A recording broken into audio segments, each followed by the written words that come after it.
The person who waits for the perfect mood to start usually begins their day with a very specific, almost sacred ritual of preparation. They aren't lazy. In fact, they are often the ones with the most ambitious planners and the highest expectations for themselves. They sit down at their desk, maybe it's a shared workspace in Brooklyn or a quiet corner of a suburban home office, and they begin the alignment. They adjust the brightness on their monitor until it's just right. They refill their water bottle with exactly 3 ice cubes. They spend 15 minutes scrolling through Spotify, searching for a playlist that is productive but not distracting, something that matches the specific atmospheric pressure of their current mental state. They are looking for a click, an internal green light, a surge of clarity that whispers, "Now, you are ready to be the person you imagined." But as the minutes tick by, the click doesn't happen. The vibe feels slightly off. Maybe the coffee is a fraction too cold, or the room feels a bit too quiet, or the sheer weight of the task ahead feels like a physical pressure against their sternum. So, they tell themselves they'll just warm up by checking a few emails or watching one quick tutorial. 3 hours later, they find themselves deep in a Wikipedia rabbit hole about the structural engineering of 14th century bridges, feeling a familiar, hollow ache in their stomach. They wonder why they can't just be the kind of person who just does it. They look at their blank document not as a canvas, but as a silent judge, recording every second they've spent waiting for a feeling that refuses to show up. This behavior is a masterpiece of self-sabotage, but if we look closer, it's actually a very sophisticated form of self-protection. When this person stares at that blank screen, their brain isn't seeing a to-do list, it's seeing a threat to their entire identity. To them, the perfect mood isn't just about feeling good, it's about feeling safe. They operate under a heavy, unconscious belief that if they don't start with 100% certainty and a lightning bolt of inspiration, the end result will be mediocre. And for them, mediocrity is a death sentence for the soul. By waiting for the mood, they are trying to buy an insurance policy against the pain of a bad start. They want a guaranteed return on attention before they've even invested a single second. It's like standing on the edge of a freezing lake in northern Michigan in October. They stand there, shivering in the wind, waiting for the water to magically turn lukewarm before they jump. They don't realize that the water only feels warm once you've been swimming for 5 minutes. The resistance they feel isn't a sign that they aren't ready. It's just the friction of moving from a state of rest to a state of motion. But because they've been told their whole lives to follow their passion and trust their gut, they mistake this normal, mechanical friction for a sign that something is deeply wrong with their creative spirit. Think about the way we talk about work in modern America. We've turned focus into a mystical experience, something that descends upon the lucky few like a divine grace. We see the finished product, the sleek app, the viral video, the polished presentation, and we assume it flowed out of someone who was in the zone from the first second. We don't see the hour of staring at the wall. We don't see the 3 times they almost closed the laptop to go do laundry. Because we only see the flow, we think flow is the requirement for starting. This is the great lie of the mood waiter. They are waiting for the engine of motivation to start the car, not realizing that in the human psyche, the car has to be pushed for a few yards before the engine can even kick over. The brain is essentially a cautious investor. It looks at a big, daunting project and sees a massive energy expenditure with no immediate payout. If you tell your brain you're going to write a book, the brain sees months of boring effort and immediately starts looking for an exit strategy. It triggers a boredom alarm that feels like physical restlessness. This is why, when it's time to do the hard thing, suddenly the dishes in the sink look incredibly important. Suddenly, your inbox needs to be organized by color.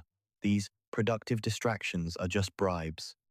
Your brain is saying, "I'll give you a tiny bit of satisfaction if you just don't make me do that big, scary, uncertain thing."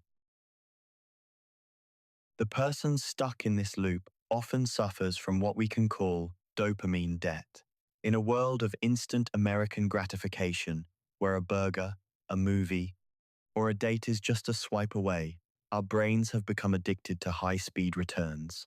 Real work, the kind that changes your life, is a slow growth investment. It's boring because it lacks the rapid-fire feedback of a social media feed. When the mood waiter sits down to work, they are trying to force a brain that has been sprinting on TikTok all morning to suddenly run a marathon in a quiet forest. The transition is jarring. It's a transition friction that feels like a heavy fog. Instead of recognizing this fog as a temporary weather pattern, they interpret it as a permanent personality flaw. They say, "I'm just not a focused person," or "I don't have the discipline for this." They don't see that discipline isn't a personality trait you're born with. It's a neurological path you wear into the grass over time. Every time they wait for the vibe to be perfect, they are actually making that path harder to find. They are training their brain to believe that the only time it's okay to work is when everything feels easy. And in the real world, the things worth doing almost never feel easy at the start. Consider the specific agony of the Sunday scaries, that peculiar, heavy dread that settles in around 4 p.m. on a Sunday afternoon. For the person who waits for the right mood, the Sunday scaries are a weekly ritual of paralysis. They have a list of things they wanted to achieve over the weekend, but they spent Saturday recovering and Sunday morning getting into the headspace. Now, the sun is setting, and the window of opportunity is closing. The pressure to perform now is so high that it creates a performance freeze. They feel like they've already failed before they've even opened their laptop. This is the identity trap at its most cruel. They feel that if they can't do it perfectly now, they might as well not do it at all. They'd rather be the person who didn't have enough time than the person who tried and realized they aren't a genius. This is why they stay in the waiting room. It's safer to be a potential great than a current amateur.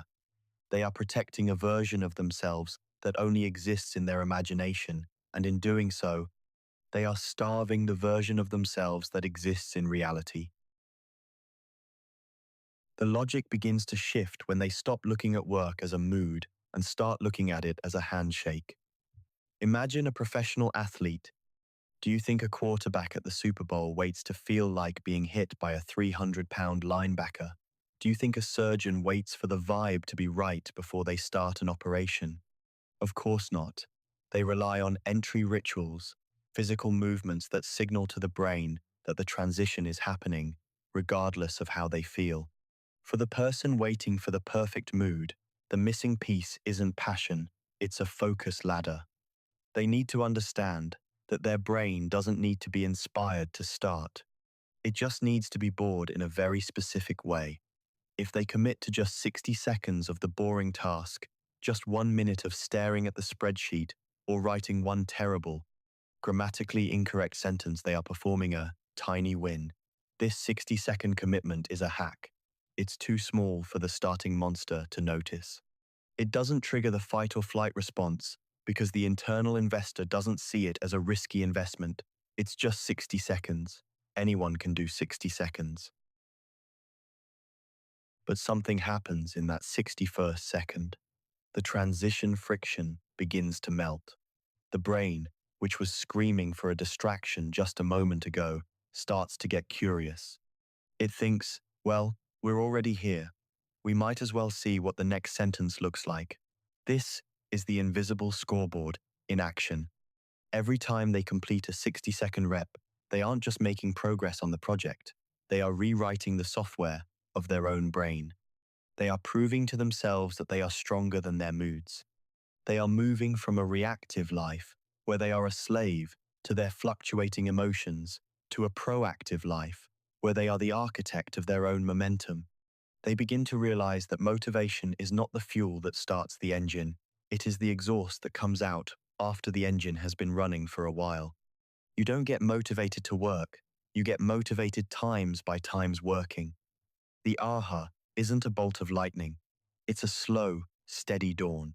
It's the realization that the perfect mood was a ghost they were chasing to avoid the discomfort of growth. If they look at their life through this lens, they see that boring is actually a superpower. In a world where everyone is chasing the next high, the person who can sit with a boring task for 20 minutes without checking their phone is the person who will eventually own the world. They aren't smarter or more talented. They've just learned how to manage the starting friction. They've learned to embrace the ugly minute, that first 60 seconds where you feel incompetent, slow, and uninspired. They treat it like a tax they have to pay to get into the theme park. Once the tax is paid, the rides are free. They stop asking, "Do I feel like doing this?" and start asking, "Can I do 60 seconds of this?" This shift is subtle, but it changes everything. It takes the starting monster and turns it into a pet. It takes the Sunday scaries and turns them into a signal to just do one tiny win and go to bed. The meaningful truth is that the perfect mood is a myth designed to keep us comfortable. It's a story we tell ourselves so we don't have to face the messy, imperfect reality of being a beginner. But the most beautiful things in this world weren't created by people who felt perfect. They were created by people who felt tired, anxious, and deeply unvibey, but who showed up anyway. They were created in the 60-second reps. They were created in the moments when someone decided that their goals were more important than their current emotional weather. When you realize that your feelings are just weather, sometimes it's sunny, sometimes it's pouring, but the ground beneath your feet is always solid, you stop waiting for the clouds to clear. You just start walking, and eventually, you look back and realize you've walked miles through a storm you thought would stop you. You realize that you were never broken. You were just waiting for a permission slip that you had the power to sign all along. Have you seen this in someone you love? Or maybe, as you're listening to this, you're realizing that your perfectionism has just been a very loud, very expensive way of being afraid. If that's the case, don't beat yourself up. That's just more identity protection. Instead, just try the 60-second handshake. Put this video down or finish your coffee and give the starting monster 60 seconds of your time. Don't try to be great. Don't even try to be good. Just try to be present.